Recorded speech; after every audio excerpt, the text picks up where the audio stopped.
Hello, I am Javi Kagvilwala. As a passionate sustainability enthusiast, I founded Ecopathy to make sound about sustainable development. My primary goal is to inspire young people and contribute to the global effort to restore our planet. The state of tranquility, fairness, and resilience.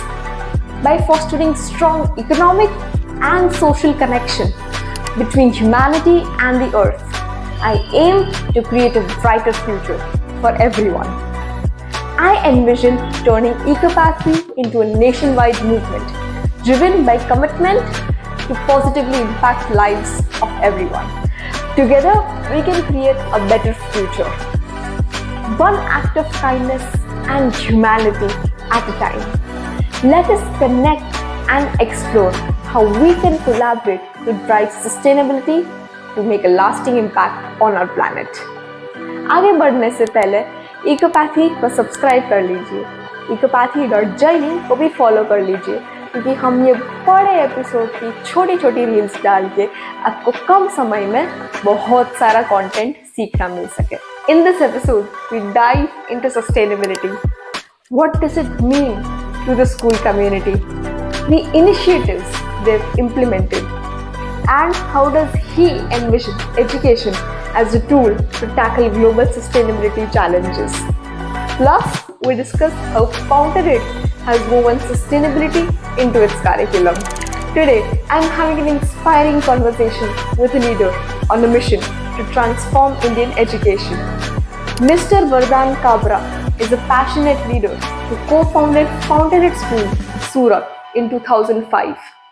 It is one of the largest international Bangalore schools in India. He is also the author of Reimagining Indian Education. Growing up, he studied in 11 different schools across India and Nigeria.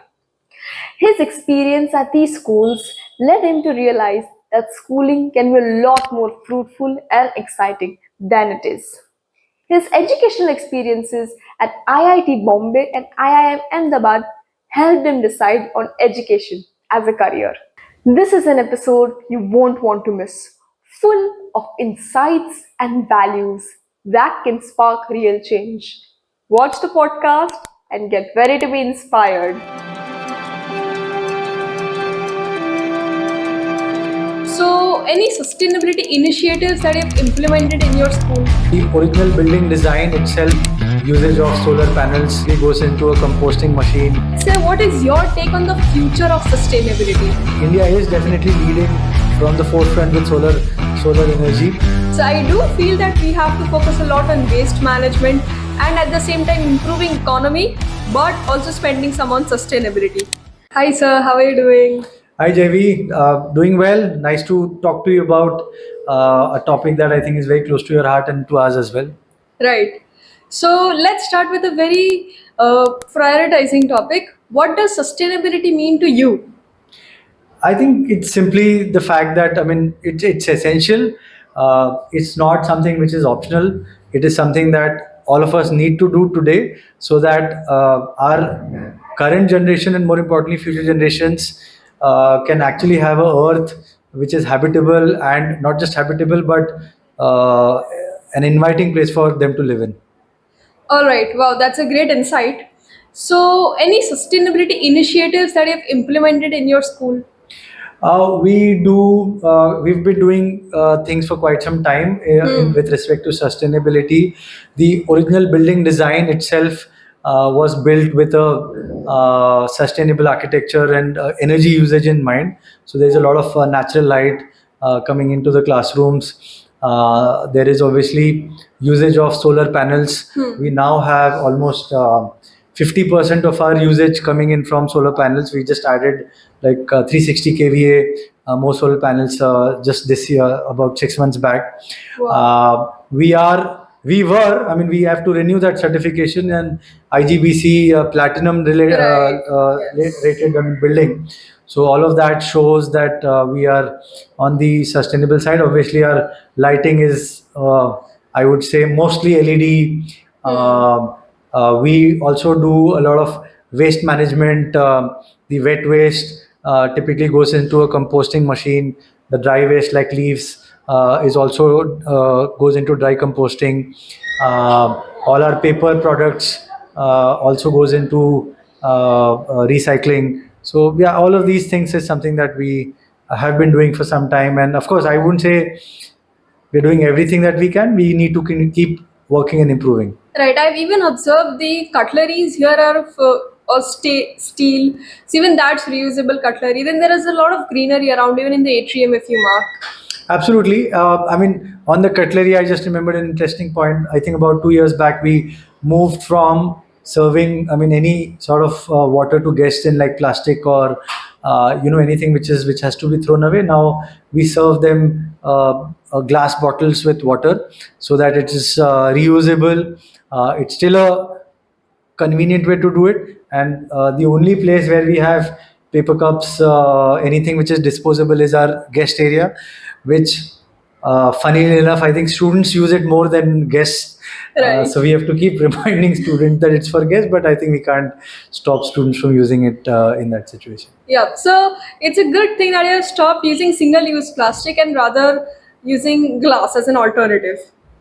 So let's say, what are the sustainable measures? Because there are more recent developments happening in the school, a lot more recent development for upgradation.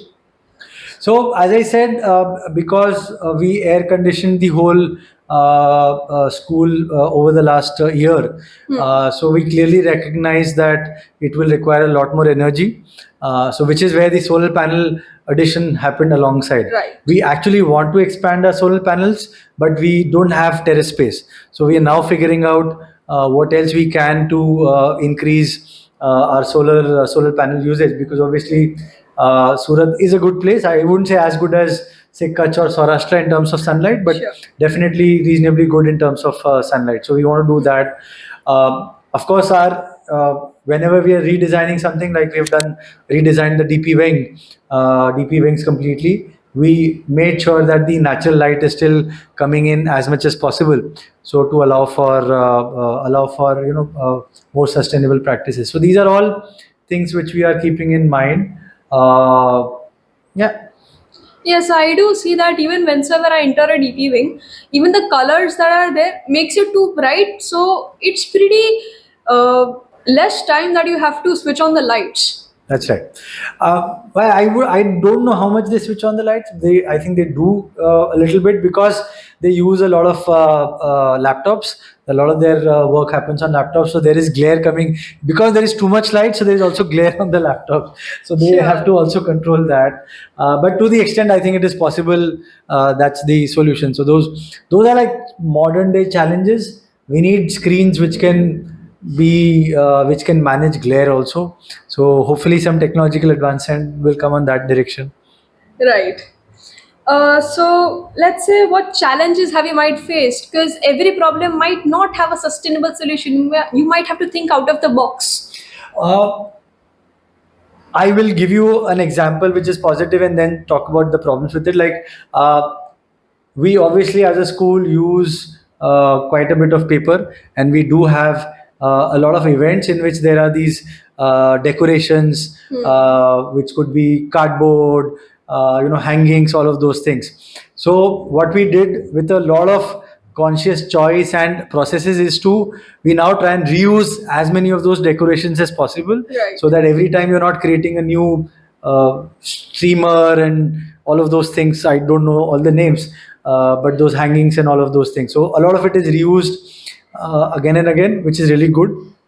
But sometimes you have to put up chart paper, sometimes you have to do some things which is not going to be sustainable. So we do have a lot of discussions around it, but at the same time we are clear that we would want to prioritize student effectiveness in terms of events or quality, and sustainability is always going to be at the back of our mind, but it will not be at the cost of quality of an event. Right. So, and those are all calls we have to take. Finally, we also recognize that paper products, if they're being used, will go into recycling. So it's not as if that we are wasting it.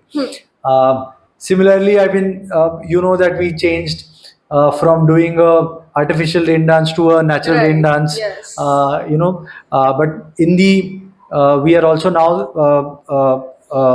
the design is already in place. The building will happen over the next few months. Is while we don't need to harvest rainwater because the water table here is very high, it's less than 6 feet. Uh, but we are building a 5 lakh liter capacity water tank under the new dining area, where we will be able to store a lot more rainwater and then use that, especially for drinking, but also for any other emergency requirements. Right. So as you mentioned a lot about dining area, I feel even the food wastage is one of the main sustainable point. Which was higher, which was close to about 15% till about 2 years back. It's Oh. now come down to about 6 to 7% with a lot of effort from the kitchen team, the serving team. Right. Like even putting one of the things we did is we put food warmers for all MIP grades, which was not the case earlier till Yes. about 1.5 years back. Now that has allowed us to make sure that the food wastage is minimum. So there have been a lot of cost additions to minimize that food wastage. Obviously, there is food wastage benefit from the cost viewpoint, but also from a sustainability viewpoint. Right. So long term में बहुत काम आता है. The fact Absolutely, is. absolutely. So, and I even saw many of the food wastage posters, which makes you understand. And even many of the didis and the bhaiyas take, let's say you had a lunch today in school. How did you find the school? They take feedbacks on the same. So even students enjoy the food they eat. Absolutely. And I think a lot of these practices are also now ingrained in our students of not wasting food. Obviously, there will be exceptions, but generally, the students are a lot more conscious about not wasting food. And that's, I think, also because it is sustainability practices and units are part of the curriculum from like the youngest grades to the older grades. Like the younger ones have a unit on reuse, reduce, recycle, Right. and then there are units on renewable energy, waste management. All of these practices which are even good urban design so as to minimize the energy usage. So these are all curriculum or units which are there spread across our grades, and I think that is helping students get a sense. Now everything can't be practiced, but at least they have a sense of what is necessary for the world going ahead. Right. Even during grade 4, my teacher taught me how to create energy from a lemon. Yeah. So those kinetic and different types of energies also help a lot us in the future. From SDG 7 to 9, it at the end endures a lot of power. Absolutely, and all our students are exposed to renewable energy processes, especially wind and solar. Solar right here, but wind also we have opportunities where within Surat, and if they're going on a trip outside to Kutch, which grade 5 does, they go to Dholavira Run of Kutch, Yes. Great Run of Kutch. They also see windmills there or in other places. So I think that exposure is really important. In fact, we also visit solar panel making factories so that students can really see that. And of course, the fact that solar power has become so much cheaper and commercially viable makes a big difference in the overall process. Right. So I do a lot of sustainable activities that you have done. So how do you see education in the sense of, let's say you did all the practical learning, but students ka practical learning, you have mentioned Dholavira, I've mentioned the Lemon PBL. So any other in MYP? I think we there are a bunch of units where, as part of the task or projects that they're taking up, they do take up sustainable practices, whether it is making the best out of waste, that sort of wind product design, or just trying to make models of smart cities. That is, I think, a unit in grade 7 or 8 where they make smart city designs to understand that, okay, what is sustainable practices from energy, waste management, water management, everything. So all Right. the requirements, greenery, of course, all of those things. Then students also take up units of plantation, just understanding agriculture, good practices. So those are all units that we're taking up. It would be good to find projects that our students can contribute to on an ongoing basis. That's something that we are looking forward to do. So maybe hopefully if you can suggest such a project, then we would be happy to join that project, on an ongoing basis. Like if we had to, we explored this project, but logistically it didn't make sense. Like there is a group called Surat one something, which Right. is making Miyawaki forest in various parts of Surat. Yes. Now it would be good if we can, our students can join such projects on a regular basis. So we would look forward to that, because within our campus and nearby we've done as much greenery as possible. But we Right. want to keep doing it on an ongoing basis. So what can we do? Like maybe on the terrace we are doing a lot of greenery now, but that has logistical issues. We can't take students to the terrace for the True. farming because it's safety issues are there. So we have to find some practices where we can involve our students and maybe Surat students on a bigger platform. Right. So even when I was in my first day in grade 7, uh, our teachers took us to Dumas Beach to have a cleanup. Yeah. So we also not just have social skills built up, but at the same time do a community service. Yeah, absolutely. I think that's something we continue doing in different ways. Some of them are student led, some of them are school led. So, and I think that question comes to all our minds कि एक दिन साफ करके क्या फायदा होगा, वापस अगले दिन तो गंदा ही होने वाला है. But I think in some of these situations we have to remind ourselves and the students and ourselves that sometimes an ocean is made up by drops of water. Right. So we have to do our bit. We can't change the whole world at one go, and I think that's something that you're doing wonderfully well, where you're taking the initiative with so many students, so many schools, trying to spread the message. So I think that's what we can do, and that's what we have to continue doing. All right, that's a great answer. So let's say, what is your take on the future of sustainability? As I said in the beginning, I don't think sustainability is a lifestyle or a choice. I think it's a necessity. All of us need to get really serious about it as a society. I would say, at least in this respect, Indian government is doing a fantastic job. Just I think this week we had that huge renewable energy summit at Gandhinagar. A lot of projects have been signed up. Right. India is definitely leading from the forefront with solar energy, renewable energy in general. One area I think we can do better at India level, local level, is waste management and greenery. There are projects around it, but we need to have strong practices around it so that we can do better. Of course, the challenging part about sustainability is that it is not a localized event, it's a global event. So the whole globe has to work together. A lot of it is dependent on politics and economics and all of these things. We don't have control over all of these things, but we have to do our bit. Right. So I do feel that we have to focus a lot on waste management and at the same time improving economy, but also spending some on sustainability. All right. So thank you so much, sir, for having us. And I mean, I'm glad to have you as a part of, let's say, understanding more about sustainability with a visionary idea. So, any last thoughts you have for the future generations? The future generation has to make a lot of noise like you are doing, but we need, all of you need to make a lot of noise, because it's your future at stake.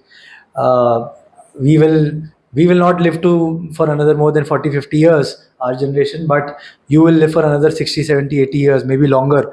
Right. We are living longer and longer, so you need to make a lot of noise about it. Hold adults responsible for their actions, and hold your own generation responsible for their actions. All right. So, we'll surely hold the responsibility and show it to the future, our future generations. All right, thank you, JV. It was wonderful talking to you about sustainability and all the work that you're doing. Keep doing that. Thank you, sir.